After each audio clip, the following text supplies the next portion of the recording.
कंजूस सास। ये कहानी है रामपुर की रहने वाली शांति की, जो बहुत ही ज़्यादा कंजूस थी। इतनी कि उसकी कंजूसी से उसके घर वाले भी बड़े ही ज़्यादा परेशान रहते थे।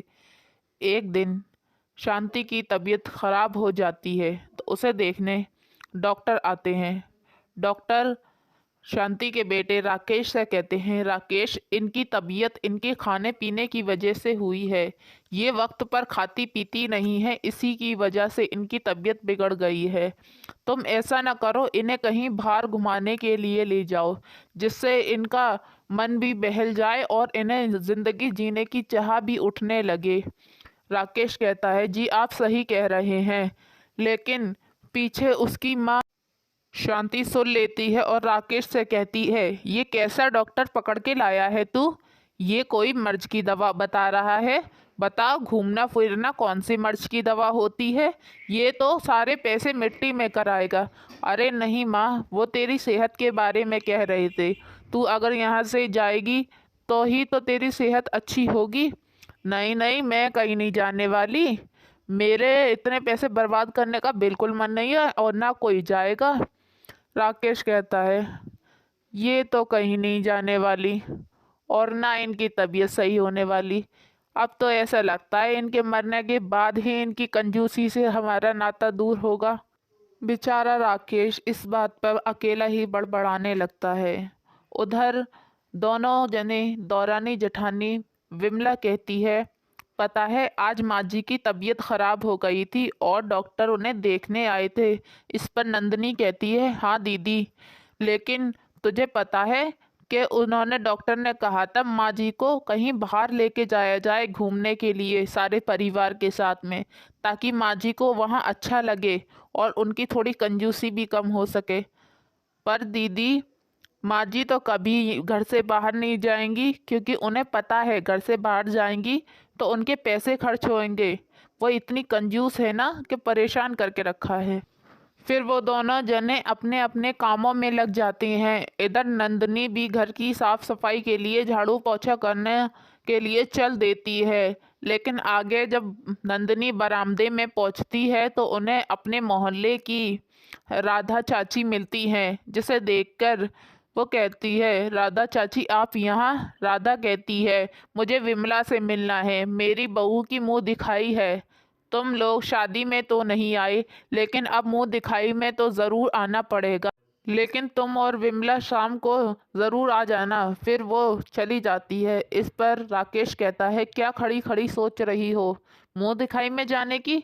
माँ नहीं भेजेंगी, क्योंकि मुंह दिखाई में मुंह के देखने के बाद पैसे देने पड़ते हैं, और तुम्हें तो पता है मेरी माँ एक भी पैसा नहीं देने वाली तुम लोगों को मुंह दिखाई के लिए। इसलिए ये ख्वाब यहीं रहने दो और ज़्यादा सोचने की ज़रूरत नहीं है, और घर का काम काज कर लो जाकर। और हाँ, मेरे लिए थोड़ी चाय बना लाना, क्योंकि आज सुबह से मेरे सर में थोड़ा बहुत दर्द सा हो रहा है, इसीलिए मैं सोच रहा हूँ चाय पी के वो बंद हो जाएगा। फिर नंदनी राकेश के लिए चाय बनाने के लिए किचन में चली जाती है, जहाँ पर उसकी जेठानी पहले से काम कर रही होती है। नंदनी अपनी जेठानी से कहती है, पता है दीदी, आज राधा चाची क्या मुंह दिखाई है, और मैं सोच रही हूँ हम दोनों चलते। पर नंदनी, क्या माँ जी हम दोनों को जाने देंगी? क्योंकि मुंह दिखाई में जाएंगे तो कुछ पैसे भी दे के आने होंगे, और इस बात पे माँ जी कभी राज़ी नहीं होंगी।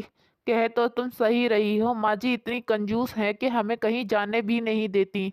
पता नहीं उनकी ये कंजूसी कब तक चलेगी।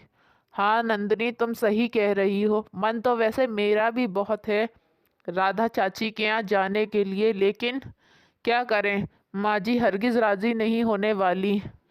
अब सुबह की ही बात ले लो, उन्होंने मुझसे खिचड़ी बनाने के लिए कहा। बताओ, आज के दौर में खिचड़ी कौन खाता है? इनकी कंजूसी से तो तंग आ गए हैं। फिर विमला अपनी सास शांति के कमरे में जाती है, जहाँ पर शांति कहती है, क्यों तुम दोनों जने राधा के यहाँ मुंह दिखाई में जाने की कह रही थी? अरे नहीं माँ जी, वो तो राधा चाची सिर्फ कहने आई थी, तो हम दोनों जने बात कर रहे थे। हाँ, सिर्फ बात ही करना, लेकिन वहाँ जाने का ख्याल मत करना। और मैंने तुमसे खिचड़ी बनाने की कही थी, वो बना ली? हाँ माँ जी, खिचड़ी तो बना ली, हाँ, खिचड़ी ही खाना है। और कल ऐसा करना, दाल चावल बना लेना, कोई ज़रूरत नहीं है ज़्यादा अच्छा-अच्छा बनाने के खाने की। महँगाई बहुत हो रही है और वैसे भी घर के खर्च के लिए अब दिक्कत आ रही है, तो खिचड़ी चावल ही खा-खा के अब गुज़ारा करना होगा। पर माँ जी, हमारे घर के हालात तो अच्छे हैं। अरे! तुम्हें खूब पता है, अगर मैं ऐसे ही लुटाती रहूँगी तो ये घर के हालात भी बिगड़ जाएँगे। लेकिन माँ जी, जब तक नहीं बिगड़ते, जब तक तो अच्छा खा ही लें। मुझसे ज़्यादा बहस करने की ज़रूरत नहीं है। मैंने कहा ना, घर में खिचड़ी दाल चावल ही बनेंगे, तो बस वही बनेंगे। और हाँ, खिचड़ी आज बननी है और दाल चावल कल। ये ना कि तुम दोनों मुझे बर्बाद करने के लिए आज ही बना लो।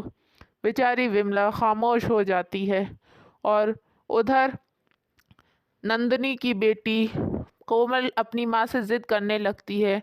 मम्मी, मेरी सहेली का जन्मदिन था, उसके जन्मदिन पे सब लोग आए थे, उसके माँ बाप ने पार्टी दी थी, तो मैं भी चाहती हूँ, मेरा जन्मदिन आने वाला है, तुम घर में पार्टी रख लो।